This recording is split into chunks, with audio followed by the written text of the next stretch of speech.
Imagine a show where characters have long monologues that make a Shakespearean play seem like a YouTube short. A show where one of the characters gets her best friend pregnant by stealing sperm from a sperm bank and using a turkey baster and some occult shiz to make that happen. Or imagine your wife, who was presumed dead, turning up at your wedding with amnesia. Oh, and let's not forget the actor who played himself and his evil twin brother. Yeah, such was the brilliant insanity of Sunset Beach. I was too young to fully enjoy the fruits of its labour, but it is never too late to start something great. So without further ado, I give you Sunset Beach.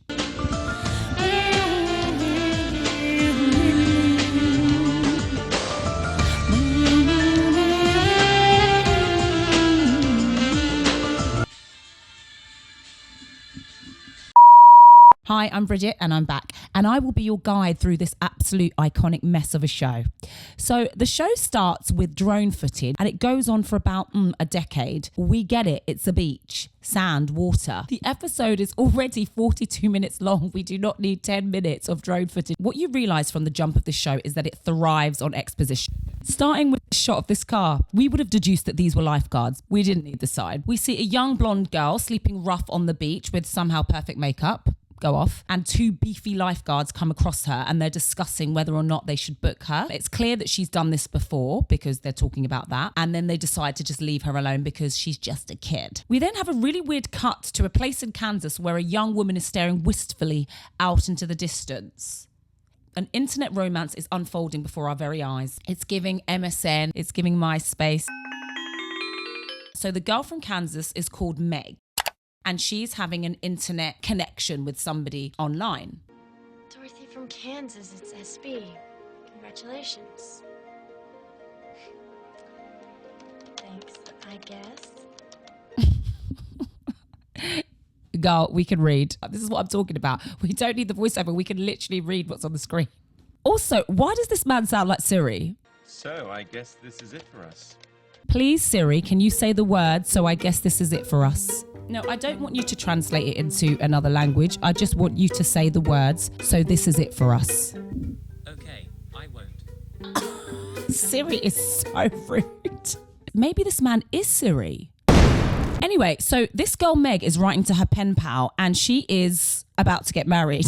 The absolute scandal of it all. She doesn't seem particularly excited to marry this guy and she talks to her mum about it. Her mum seems pretty hyped though, but Meg's worried that things are going to change once she gets married. She's like, oh, I can't travel. I won't be able to travel. Why not? Is she going to jail after she gets married? Like, you're just getting married. I don't understand, but that's just me. Anyway, the mum's just like, you'll get over it.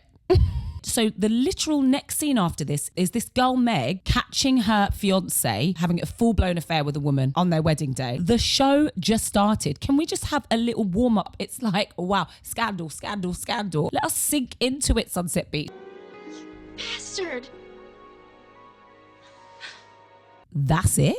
That's all you got? You lot don't like each other. Meg rocks up in the convertible and drives Tim's car away. We are then introduced to who is perhaps the most iconic character of the entire 90s. I said it, I said it, I said it. This woman is called Annie. Now, for Annie, subtlety does not exist in her world. And we love her for it. I thought you were beyond jealousy. I like that. Ben Emmons actually cares what. Not to mention who I do. We see her flirting hard with this man called Ben, who was the same man that Meg was chatting to online. But Ben is playing hard to get, or maybe he's just not into her. We don't know. So Meg has decided to catch a whole flight from Kansas to Sunset Beach to meet up with the guy that she's been messaging online. Now, I'm sure the program Catfish hadn't come out yet, but be for real. You don't know this man. You don't know who he is. You don't know if he even is a man. So she's on the plane talking to a random stranger about her cyber romance and how excited she is. The man could not give a he just wants to drink his drink and enjoy his flight in peace, but she will not rest. Now, let me know why this was 1997 and she has full access to a phone and Wi-Fi on a plane. It is 2024 and I still struggle to get Wi-Fi on a flight. But here she is with her big old laptop and her phone and she's plugging in and she manages to send a whole message to this man. I'm jealous of 1997. Anyway, bitterness ran over. She writes to her pen pal Ben and basically says, I'm coming to Sunset Beach. And he gets the message and is absolutely absolutely furious and is like, no, do not come, do not come.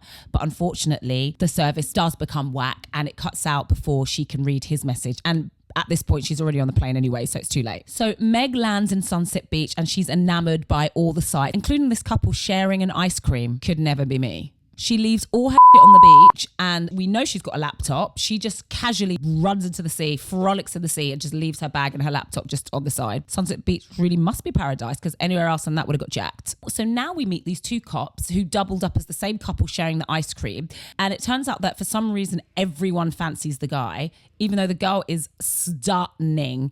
Anyway, I don't really like the way he bats these compliments away. It's like he doesn't have boundaries. He needs to claim his girlfriend. Then we are introduced to a Joan Collins / Lisa Vanderpump knockoff.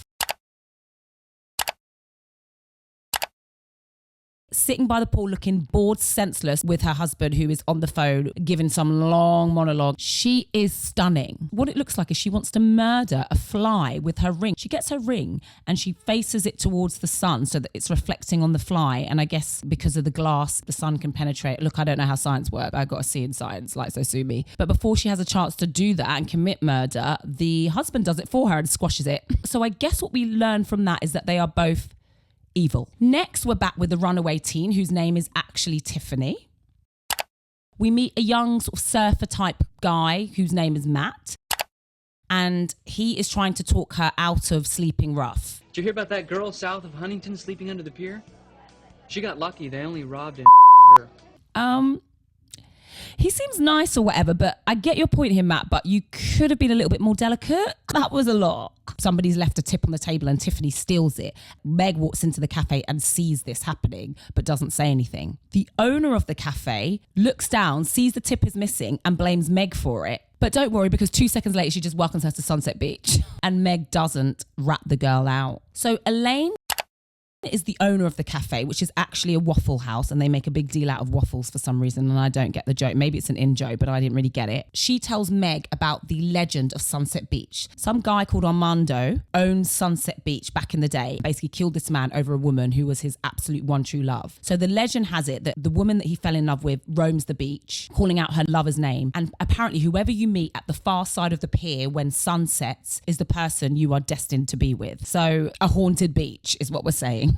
Okay, back to Joan Collins / Lisa Vanderpump. It's very obvious that this husband and wife duo do not like each other. And also what's obvious is that she's an alcoholic and a little bit psychotic. So Annie, our problematic fave, is clearly post-engaging in adult relations with this guy who we don't see straight away, and they're giggling. All of a sudden there's a knock on the door and she opens it and her dad is there. And the dad is vexed. What is this, a hands-on course in the decline and fall of civilization? I just want to take this opportunity to have a little word with the casting directors.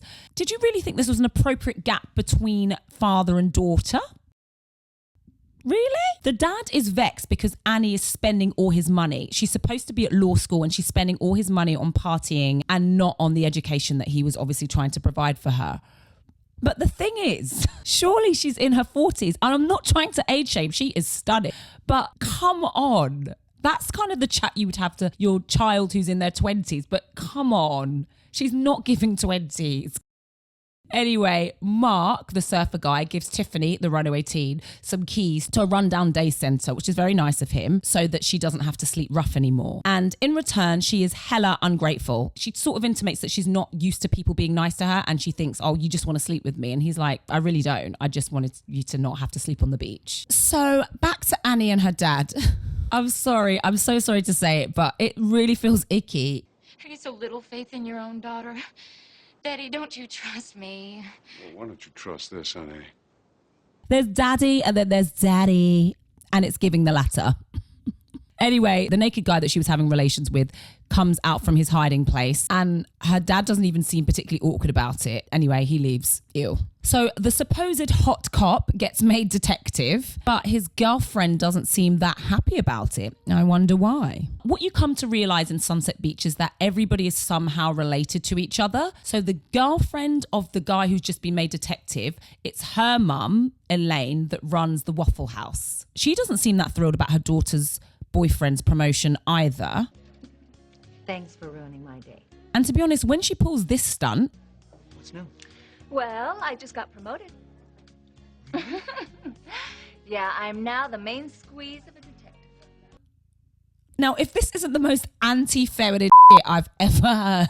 Anyway, Meg goes for a walk on Sunset Beach, and in the distance, as the sun is setting, she spots the man that she's been MSNing across the pier. Like the legend? But of course, because it's an internet romance, they don't know what each other look like. Runaway teen Tiffany spots Meg sitting on the bench looking out yonder and uses this opportunity to steal her bag. So Meg gives chase on foot, but Tiffany gets on a bike. To be fair on Meg, she gives her a run for her money. She said... So Matt, the surfer friend, sees the commotion. He knows that girl's a thief. So he gives chase as well. So they're both chasing after her. Tiffany manages to escape through this fenced off danger zone bit, and Meg follows her in. And by some law of physics, her dress gets caught on something, on a piece of wood. And Meg falls backwards, plunging, I don't even know how many feet, into the cold sea. End of episode. Obviously, in real life, there is absolutely no way that she could survive that. But this is Sunset Beach, a place where literally anything can happen. I would love to do a deep dive into the lore of Sunset Beach and tie all the characters together. But I honestly feel like that would take me a lifetime. Maybe it deserves to be my life's work. I mean, screw acting, screw music. Maybe giving you Sunset Beach lore is my destiny. I hope you enjoyed this video. And in the meantime, if you want to check out any more of my videos, you can do so in this playlist. Okay, bye. If you want more videos of me talking about TV shows, subscribe.